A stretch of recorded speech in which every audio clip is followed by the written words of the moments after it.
एक बार की बात है, एक गांव में एक किसान अपने बेटे के साथ रहता था। वो जिंदगी के मुश्किल से मुश्किल टाइम में भी शांत और पॉजिटिव रहता और हमेशा ये कहता जो होता है अच्छे के लिए होता है, बस ऊपर वाले पे भरोसा रखो। उसके पास एक घोड़ा भी था जिससे वह बहुत प्यार करता था और उसे अपने परिवार का सदस्य मानता था। एक दिन वह घोड़ा कहीं चला गया। किसान ने पूरे गांव में उसे ढूंढा, पर वह कहीं नहीं मिला। सभी गांव वाले इकट्ठा होकर किसान के पास गए और दुख जताते हुए बोले, आपका घोड़ा खो गया, ये बहुत बुरा हुआ, आप बहुत बदकिस्मत हैं। इस पर किसान ने मुस्कुराते हुए कहा, भले ही मेरा घोड़ा खो गया, पर जो होता है अच्छे के लिए होता है। मुझे ईश्वर पे, मुझे मेरे वाहिगुरु पर पूरा विश्वास है। गांव वालों को किसान की यह बात समझ नहीं आई और वह अपने अपने घर चले गए।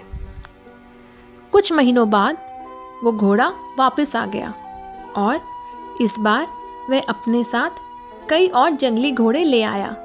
सभी गांव वाले फिर इकट्ठा हुए और उत्साह से बोले, आपका घोड़ा खो जाना अच्छा था, अब आपके पास इतने सारे घोड़े हैं, आप कितने खुशकिस्मत हैं। इस पर किसान ने फिर से शांत स्वर में कहा, भले ही अब मेरे पास बहुत सारे घोड़े हैं, लेकिन मुझे कोई विशेष खुशी नहीं। जो होता है अच्छे के लिए होता है। मुझे वाहिगुरु पर विश्वास है। गांव वालों को किसान की यह बात फिर से समझ नहीं आई और वह अपने अपने घर चले गए। कुछ समय बाद किसान के बेटे ने घुड़सवारी सीखना शुरू किया, लेकिन एक दिन वह घोड़े से नीचे गिर गया और उसकी टांग टूट गई। सभी गांव वाले फिर इकट्ठा हुए और अफसोस जताते हुए बोले, शायद इतने सारे घोड़े मिलना अच्छा नहीं था। अगर ये घोड़े नहीं होते तो आपके बेटे की टांग ना टूटती। आप बहुत बदकिस्मत हैं। किसान ने फिर वही बात कही, भले ही मेरे बेटे की टांग टूट गई, पर जो होता है अच्छे के लिए होता है। मुझे वाहिगुरु पे विश्वास है। गांव वालों को किसान की यह बात फिर समझ नहीं आई और वे अपने अपने घर चले गए। कुछ समय बाद राज्य पर हमला हो गया। राजा की सेना कम पड़ने लगी, इसलिए सभी जवान लड़कों को सेना में भर्ती किया जाने लगा। लेकिन किसान का बेटा युद्ध में जाने से बच गया क्योंकि वह घायल था।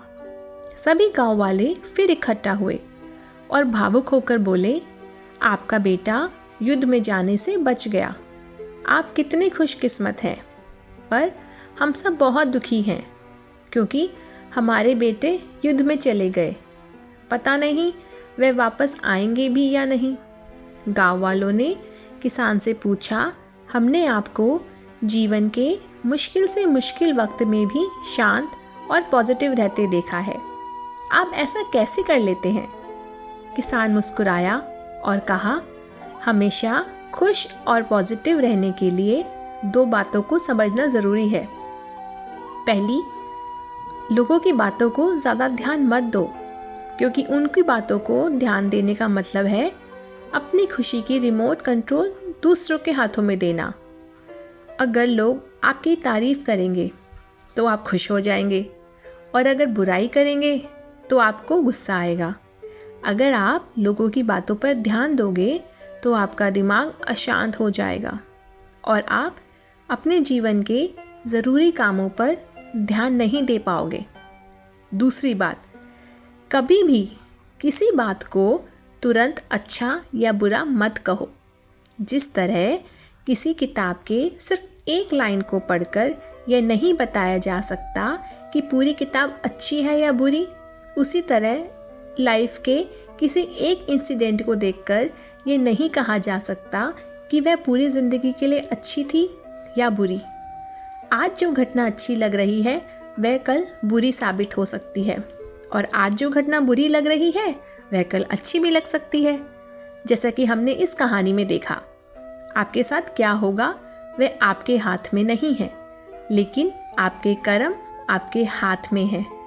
इसलिए अपने कर्म और सोच को अच्छा बनाओ और बाकी चीज़ें ऊपर वाले के हवाले कर दो, क्योंकि जो भी होता है वो अच्छे के ही लिए होता है। बस वाहिगुरु पे भरोसा रखो। हमारे आसपास कई लोग हैं जो अपनी ज़िंदगी में मुश्किल दौर से गुज़र रहे हैं।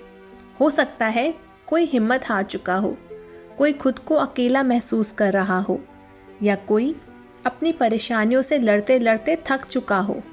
शायद सिर्फ एक सही बात सही समय पर किसी की पूरी ज़िंदगी बदल सकती है।